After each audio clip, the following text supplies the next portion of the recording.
Adventný kaverdár. Hĺbka. Otázka cesty je taká dôležitá, že v priebehu storočí cirkev pochopila, že niekedy jeden život nestačí na to, aby sa človek dostal do cieľa, do zasľúbenej zeme. A preto tu máme dodatočný čas očistca.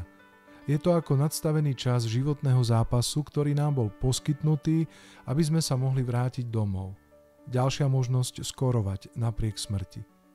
Aké úžasné je Božie milosrdenstvo v neustálom vymýšľaní spôsobov a príležitostí, ako nás priviesť domov. Skutočným východiskovým bodom každej cesty je odpútať sa, odísť. Opustiť istotu, nechať to na Pána, aby nás odpútal od miesta, kde sme sa zabrzdili a prinútil nás vrátiť sa k pohybu.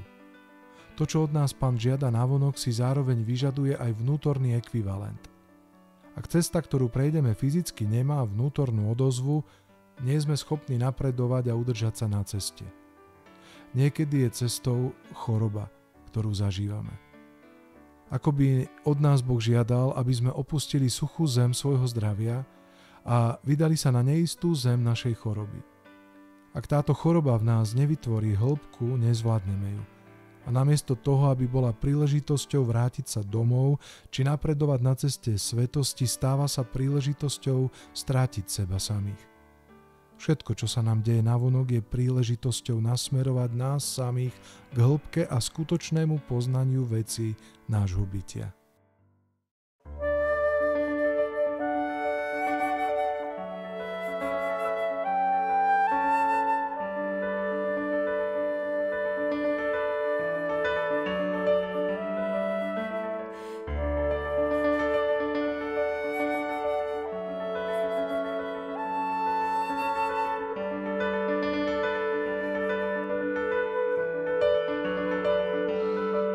Čo sú smední, zoslabnutí, nech nájdu prameň a ponoria srdcia v ňom. Smútok a bolesť sa odplaví z nás na vlnách lásky.